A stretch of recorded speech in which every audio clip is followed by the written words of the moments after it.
All right, so today we're going to talk about the 5 ADHD traits that will boost you in your career. Um, I like that we're talking about this narrative about ADHD sucks. And today we're putting a question mark on that with talking about how ADHD does not suck and has career advantages. Big question mark. Big question mark. Yes, big question mark. Was there a specific moment in your career where you realized you were ADHD? Also, that's a good question in itself. When did you realize you were ADHD? And when did you realize that you might actually have strengths with that would help you in your career? So I got diagnosed as of recording this video about, oh no, I worked out I was probably ADHD about 4 years ago, and then I got diagnosed probably about a year and a half ago now. Uh, I don't think I realized, to be honest, because I always have this perspective that, like, if you've lived in a red room all of your life, how do you know what it's like to be in a blue room? You don't even know that blue exists. So I think it's really hard for people to go, well, I struggle with these things. I remember it actually in business. I used to feel guilty about giving, some of my team certain tasks. I'm going to be like, that must be so boring for them. But in actual fact, they were fine with it because they were neurotypical. It was just me that was struggling with these things. So yeah, it's been a fairly recent thing, and I didn't realize for a long time that I was really struggling.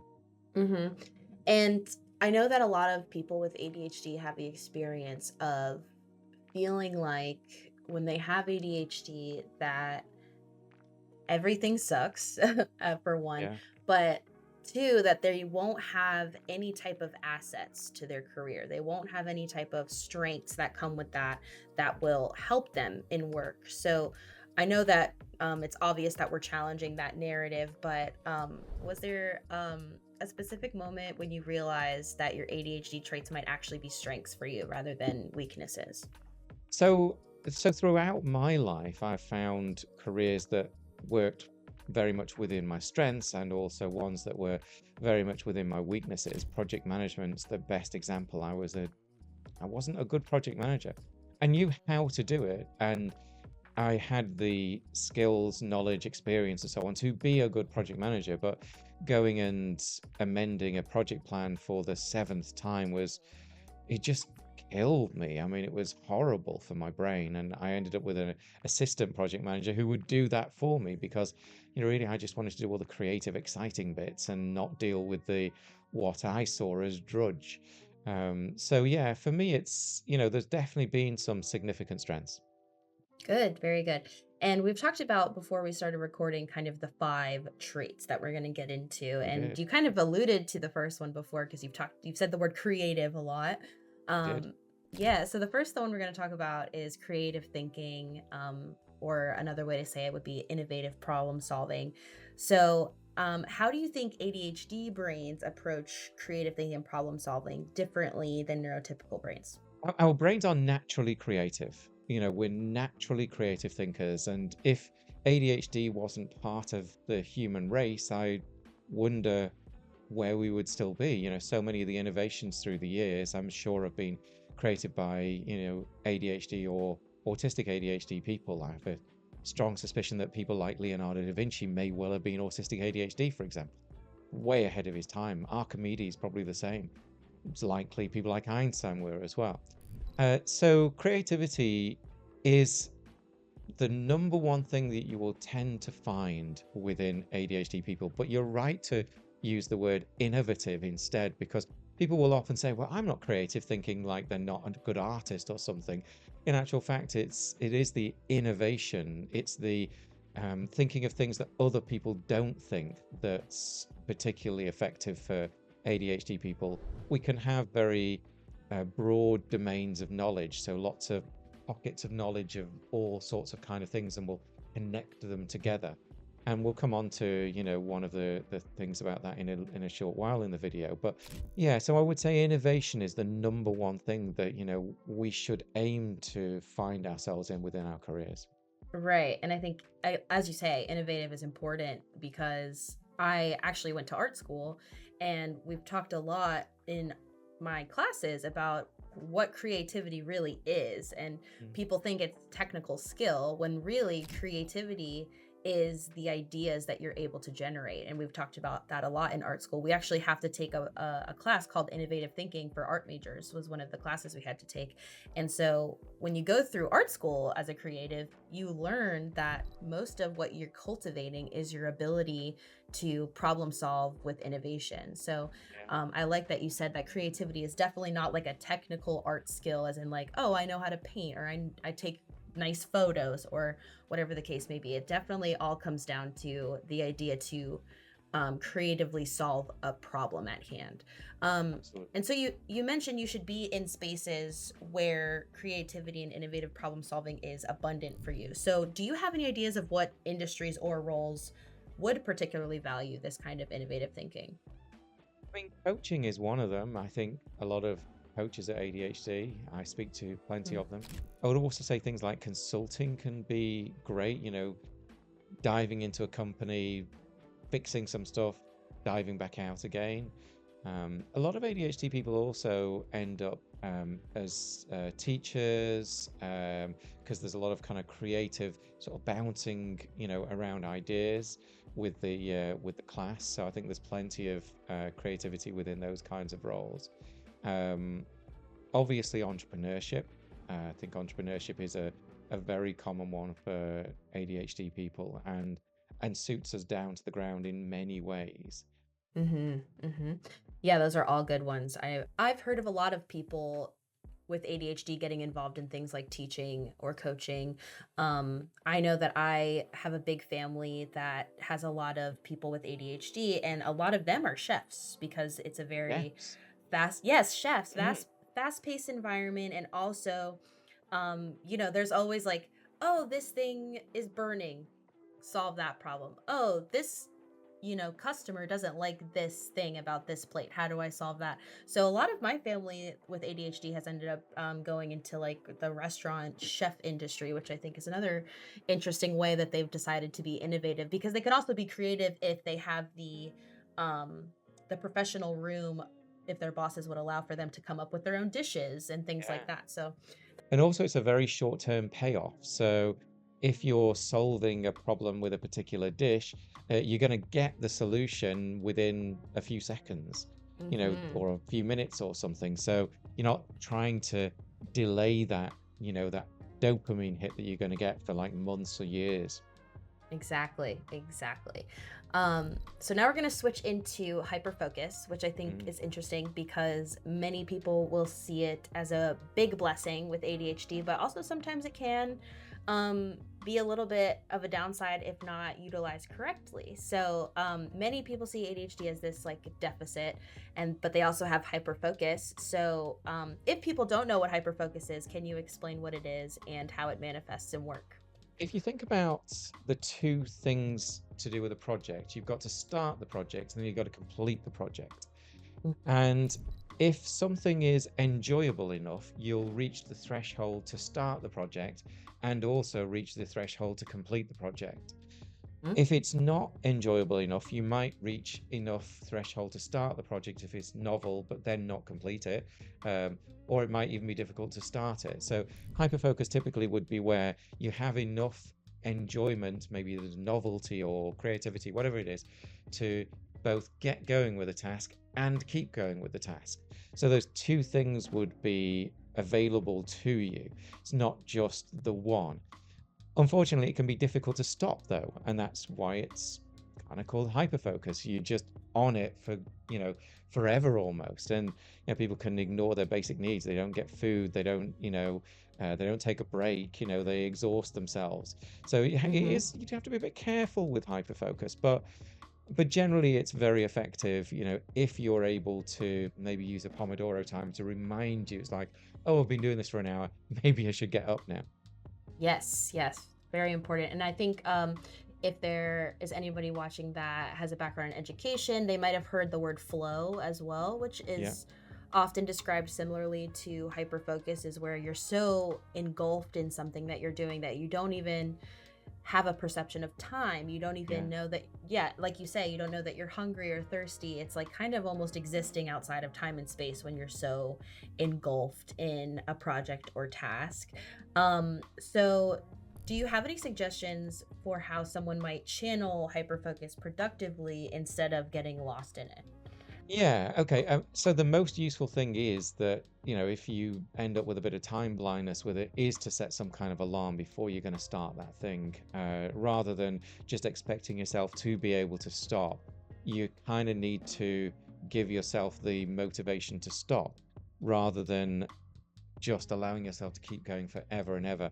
And for entrepreneurs, it can be a bit of a double-edged sword, really, because if you really like maybe creating mugs and each mug's going to get sold for £15, if you love doing the decorations, you might spend 3 hours on one mug rather than 7 minutes. So you do have to be a bit cautious with it, but certainly hyperfocuses can be really useful when you're trying to get to move to new parts of your business. Maybe if you're an entrepreneur, it's like, right, I need to go and achieve this particular thing. If it's within your hyper focus realm, you can just get through it like that.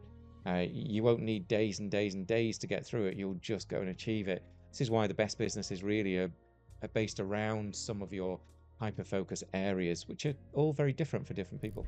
Yeah, important. Timers are great with our body doubling sessions. The Pomodoro timers are awesome. So I They think are. they are very helpful because I've had a situation before where I hosted one and the timer went off and I went on microphone and I was like, okay, the timer's gone off. We're going to have our 5 minute break. And the person commented and said, oh, yeah, I didn't even realize how thirsty I was. I'm going to go get some water. So, yeah, I think timers can be very, very helpful. They are. Yes. So the third one is going to be adaptability, which I think also kind of goes into those careers we were mentioning before, like coaching and in the food industry. So, how does the ADHD brain's natural flexibility become an advantage in the workplace?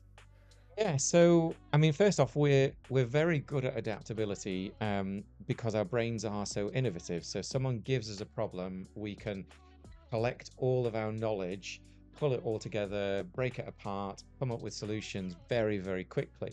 So adaptability is something for us which is incredibly effective compared to, neurotypical people. It's a huge, huge strength. So some careers just naturally have a lot of adaptability within them. If you're in some kind of crisis management, whether that's, police or fire or something like that, nursing or doctor, there's a lot of adaptability needed, and our ability to come up with creative and interesting solutions very, very quickly can be incredibly useful. Certainly, things like consulting, you go in there, you take lots of information from lots of different people, and solutions pop out from you. But you're able to meet the demands and the needs of such a wide variety of people that, adaptability is incredibly helpful for you in those kinds of careers. Absolutely. And I do want to mention this because I think this is an interesting angle to take. Um, we're more of an ADHD channel, but we have touched on kind of the intersection between ADHD and autism before. Yeah, And I know that actually people with autism tend to struggle with adaptability. So do you think this yeah. may not be a big strength for everyone, but for some people? There's something like a 30 odd percent overlap. So, for people who might be higher on the autistic scale, change might be horrendous, horrible. And certainly for me, that's the case. I don't like too much change. I have to pace myself through change quite carefully, and it can be exhausting for me to deal with that. So parachuting into 5 different companies in a week and solving all of their problems might suit an ADHD only person much more than someone who's a little bit on the autistic spectrum as well. Yeah, yeah. I thought it was important to Yeah, mention because I think sometimes when people come to a quote unquote expert about things about ADHD, they think that they should have all of these ADHD positive traits, which the reality is this is some ADHD people, most ADHD people that you've talked to as a coach. Yeah, so I think it's an interesting angle to take, just to hammer home the fact that not everybody is going to resonate with these five, but it's kind of the five that we see the most often. Agreed. Yeah. So the fourth one's going to be pattern recognition, which you've also touched on before as kind of a consultant thing. So do you have any other thoughts about how pattern recognition might manifest itself in professional Yeah. settings? Okay, so I mean, pattern recognition is where we're able to find patterns within things that might be a little bit invisible. So lots of scientific thinkers will use pattern recognition all of the time to find um, seemingly unconnected elements, which are actually deeply connected and important for each other. I certainly use a number of psychological frameworks that are very beneficial to different things, and I've connected those together in particular ways within my own brain, which help me to help other people when they've got challenges like people pleasing and perfectionism and so on. I can use these different frameworks in different ways compared with maybe what a neurotypical person might do. So, pattern recognition can be particularly useful in careers where you have lots of different pieces of information. Again, we come back to something like consulting or coaching, and you're trying to pull all of those things together in a way that will lead to a conclusion that other people might not spot.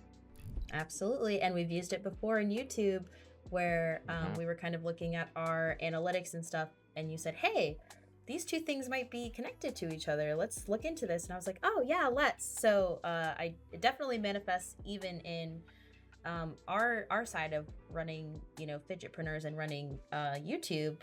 You've definitely noticed patterns that other people haven't as well. And you do all the time. And the last one is crisis management, which you actually mentioned before. If you work in crisis management, these things will work for you. So do you have any thoughts about crisis management and working under pressure as an ADHD person? Great questions there. So, crisis management and pressure can be very different things.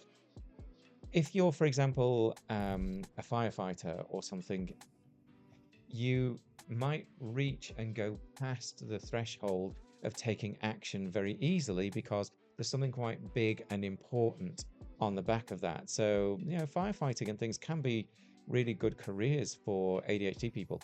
What we should be really careful of, and something I see a lot with executives, is that they will be in constant crisis. It's not just, you know, half an hour here, half an hour there. It's 8 straight hours a day of crisis, a break to sleep, and then another 8 straight hours. And that's where it becomes quite challenging and can be even, dangerous a little bit to your health because, too much cortisol, too much anxiety can really lead you to a significant problem. Then our ability to do crisis management well can be, really effective. You just need to make sure it's not consistent and constant. Otherwise, you start to become burned out. Absolutely. And we'll get into that into our other video on the five traits that might kick you in your career, which we'll talk about anxiety a little bit in that video. But yeah, crisis management, I think, goes back to the ability to innovatively problem solve because you can solve things quickly in a crisis. So yeah, to get even a little bit sciencey on it for a second, ADHD brains actually have a reduced connectivity between the prefrontal cortex and the reward system. So future goals are a little bit less emotionally relevant, especially in crisis situations. So the ability to kind of let that go for now and solve the problem at hand is really helpful for ADHD people and a really big strength. But I think you're right in saying that we have to pay attention to make sure that we're not constantly giving ourselves the anxiety of working under pressure and burning ourselves out. So that's an important thing to say as well. And that whole thing of, the future goals, we're really talking about things that are hours, days, weeks, years in advance. And it's one of the difficulties from an entrepreneurial point of view. Keeping yourself on some kind of path can be really difficult. So we might struggle to deal with things that aren't very much in the moment. And that's why, the kind of crisis management stuff is really good for us. We reach that threshold of, oh, I need to go and do something. But you're not trying to do something where the reward is going to be 3 months down the line. Yeah, absolutely. Yeah, so those are our 5, and I think to kind of close out, I think the best question to ask would be, how do you suggest people identify maybe not even which of these 5 strengths, but what strength in general would be most dominant for in their own ADHD profile? I think most people can kind of look back on their history and have a pretty good idea of, what they do. Yep. If you look back and just go through your life a little bit, you'll be able to see some of the traits showing up. When I was really into programming, I would hyper focus on programming. That's a kind of key thing for me. Crisis Mhm. management, when I was a wedding photographer, that was crisis to crisis to crisis to crisis. So Yeah. I see a number of these traits, within myself over the years, and I think you can just start to understand which ones might be, more dominant. And if you're newer into, your ADHD diagnosis, you might struggle a little bit to spot those things, but, make a note of this list and go back and think, oh yeah, that period of my life, it seemed to have this thing in it a lot. Yes, exactly. So adopting kind of a mindset of curiosity about Yeah, yourself and your own brain, which I think is something ADHD people have to learn to do, especially when they're told, you know, that they're wrong pretty much their whole life. So exactly. being curious about yourself and your own brain and how it works, I think is, yeah, exactly the first step that you can take to kind of finding your own strengths in your own life. Agreed. Um, I hope this has been really useful for you. It's an interesting topic, I think, and I'll look forward to seeing you in the next video.